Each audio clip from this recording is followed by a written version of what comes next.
Eelmises tunnis oli siis praktiline töö, kus te õppisite või siis tutvusite valguse murdumisega, vaatasite läbi klaaskeha, panite 4 naela paika ühele sirgele joonele ja pärast selgus, et ei ole see sirge joon üldse sirge, vaid on kõver ja sellel joonel toimus 2 murdumist. Valguse klaasi sisenemisel ja klaasist väljumisel. Tänases tunnis läheb sul vaja teravat pastapliiatsit, ühte pastakat, peenemat, või siis sellist vildikat, millega sa saad peenelt joonestada ja mis oleks värviline, mitte must ja mitte sinine. Nii, ja alustame sellest, et me proovime teiega mõista, kuidas see murdumine toimub, kui see siseneb klaasi ja kui see väljub klaasist õhku. Et eelmine kord te saite teada, et murdumine toimub ja täna saate teada, kuidas see toimub täpsemalt. Nii et ühele poolele joonistame üks joon ja see on siis üks piir, mis eraldab 2 optilist keskkonda ja paremale üks. Paneme kirja, et siin on siis meil õhk ja siin on vesi, siin on klaas ja siin on vesi. Veele võib väikesed lisakriipsud tõmmata, et oleks rohkem vee moodi. Siin teisel pool samuti. Et siis on 2 optilist keskkonda rohkem eristatavad silma jaoks. Ja mõlemal korral jõuab teise optilise keskkonda üks valguskiir. Valguskiirele paneme kanool, et oleks arusaadav, kus suunas see levib.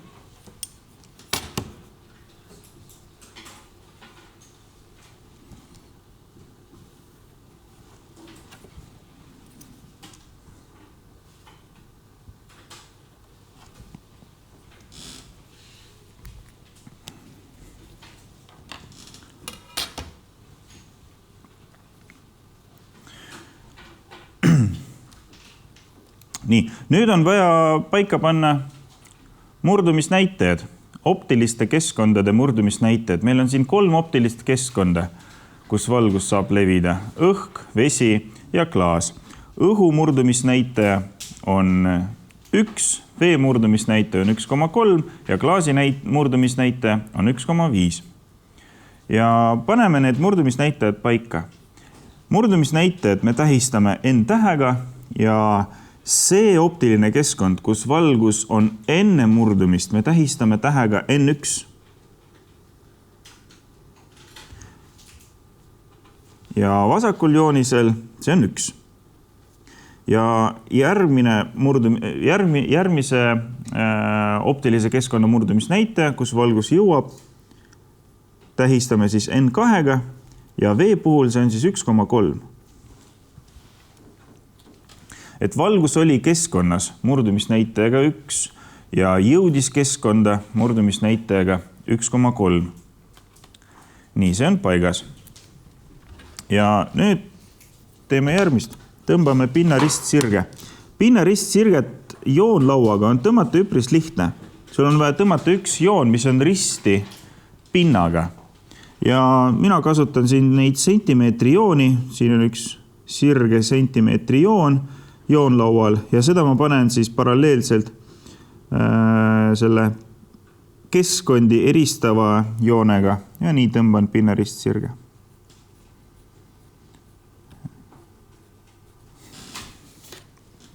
Nii, pinnaristsirge on paika pandud ja veel punktiirjoonega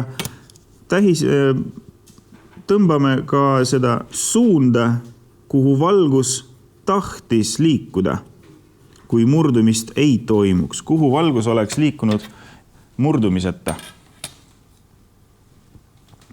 Aga kuna murdumine toimub, siis valguse levimine ei jää kindlasti sellele punktiirjoonele, vaid kaldub sellest ja meie küsimus on, kuhu poole ta kaldub, kas pinnaristsirgest eemale või pinnaristsirge poole. Nii, ja siin meil on vaja siis panna paika see esimene murdumisreegel. Nii, ja vaatame, kuidas me seda teeme. Valgus levib optilises keskkonnas murdumisnäitajaga 1 ja jõuab optilise keskkonda murdumisnäitajaga 1,3. Ja paneme kirja, et N1 praegusel juhul on väiksem kui N2. Ja seetõttu võime kirja panna, et langemisnurk alfa, see siin on alfa, on ja?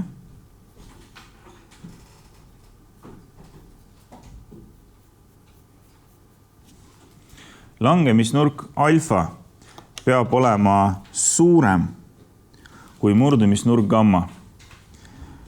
Matemaatikast olete õppinud, et kaks ristuvat sirget moodustavad selliseid nurkasid, kus on siis üksteise vastasnurgad on samaväärsed. Ehk kui siin on alfa, siis ma tõmban punktiirijoonega, teie ärge tõmmake, siis see siin on ka alfa, on ja? See siin on ka alfa. Ehk siis gamma peab olema väiksem kui alfa ja seetõttu võime märkida, et valguskiir murdub pinnaristsirge poole. Valguskiir peab murduma pinnaristsirge poole. Ja võtame joonlauda ja valime sellise nurga, mis on väiksem kui alfa. Et selline nurk on väiksem kui alfa. 8. klassis nurga väärtus meile nii oluline ei ole.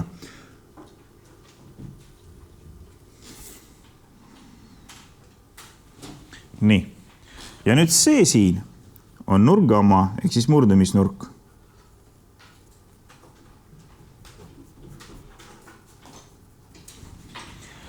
Ja veendu, et sa jagad siis see pind ja pinnaristsirge jagab kogu selle joonise 4 veerandiks. Esimene, teine, 3. ja 4. veerand.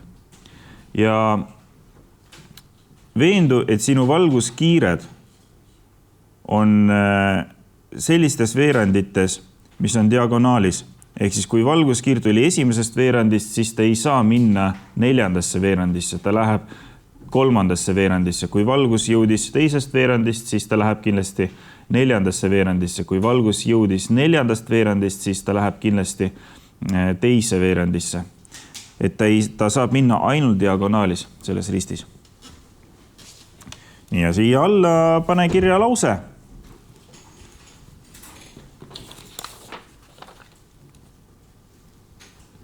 Kui valgus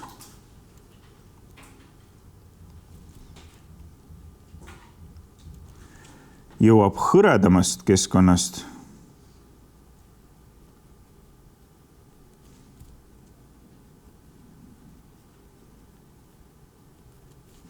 tihedamasse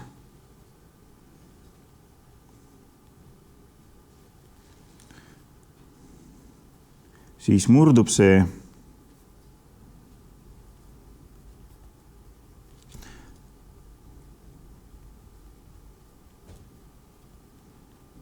pinnaristsirge poole.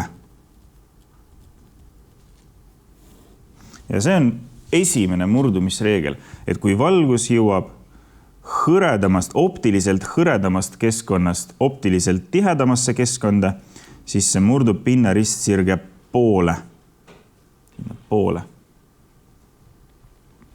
Ja see on kõik, mida on vaja 8. klassis teada. Ja iga murdumise kohta kirjuta üks murdumisreegel ja tõmba kast sellele ümber.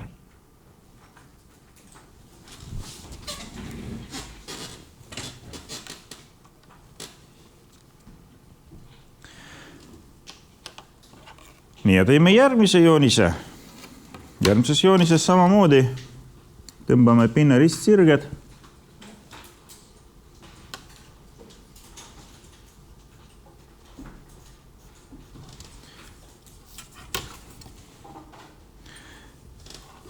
Näitame, kuhu see valgus oleks levinud, kui murdumist ei toimuks.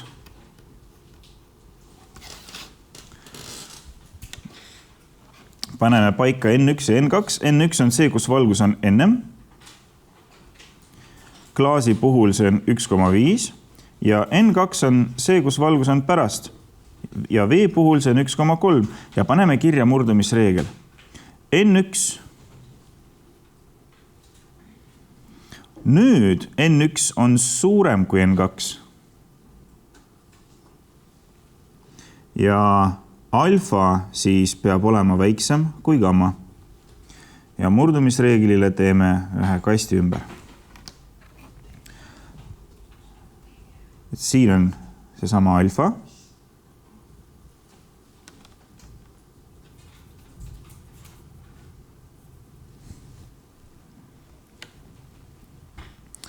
Ja nüüd gamma peab olema alfast suurem, ehk siis kui siin kohas on alfa,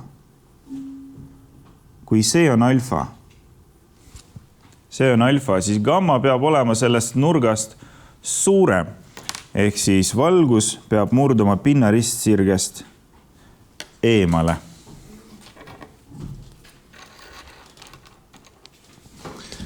Ja nüüd võtame joonlaud. Ja me leiame sellise nurga, mis meile sobib. Nurga väärtus meile oluline praegu ei ole. Nurga väärtus on oluline 11. klassis.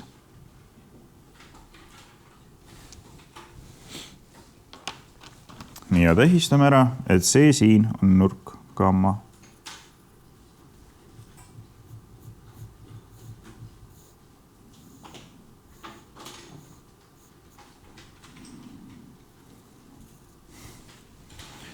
Alfa ja gamma. Ja kirjuta siia samasugune lause, aga siis kasuta antonüüme. Kui valgus jõuab tihedamast keskkonnast hõredamasse, siis murdub see pinnaristsirgest eemale. Et siis eelmisega sarnane lause, aga siis kasutad antonüüme.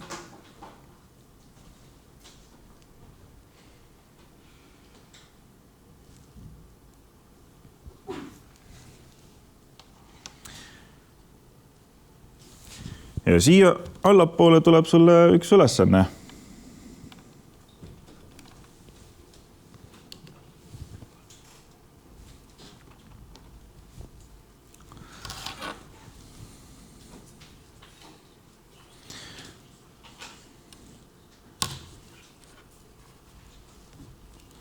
Joonista vihikusse see nii, et see oleks suur.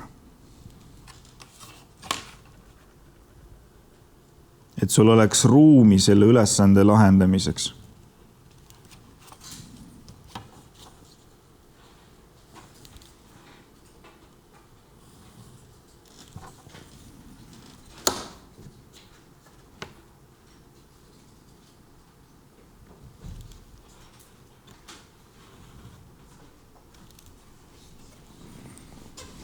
Tegemist on siis klaasitükiga. Ja selle ümber on õhk.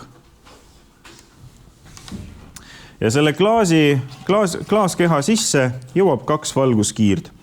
Üks valguskiir jõuab niimoodi ülevalt.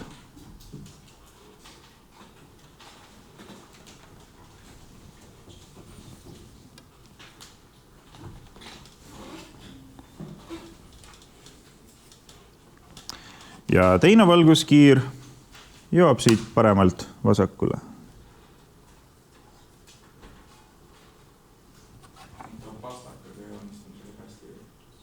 Mida?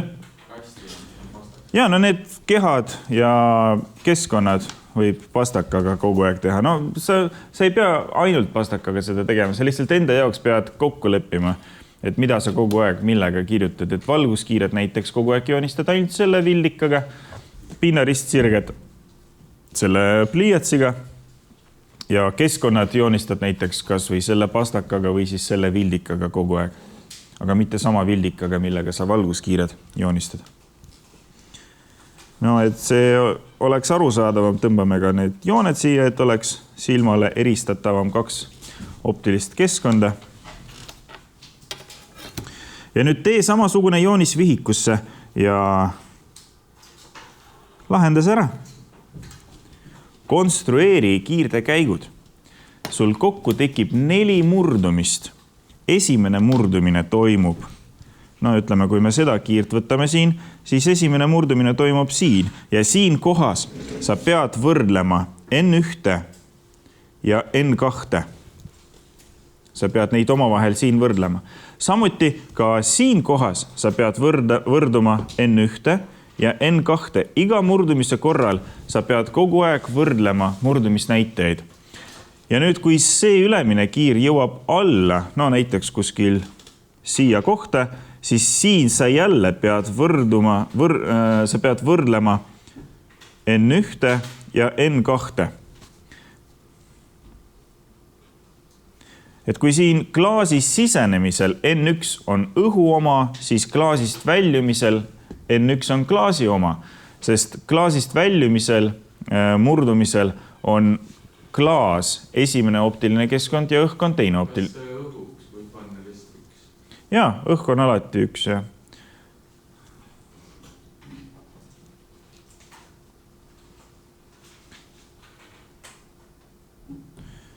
Ja kui ta nüüd väljub klaasist, siis N1 on 1,5 ja N2 on 1.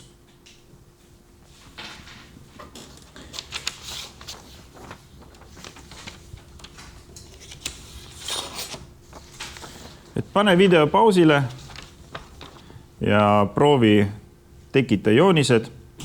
Valguskiiret soovitan kõigepealt joonestada harilikuga, sest pärast muidu sa ei saa seda pärast kustutada. Sa kindlasti tahad pärast midagi kustutada. Nii, et siis pane pausile, tee natukene ja hetke pärast näitan lahenduse.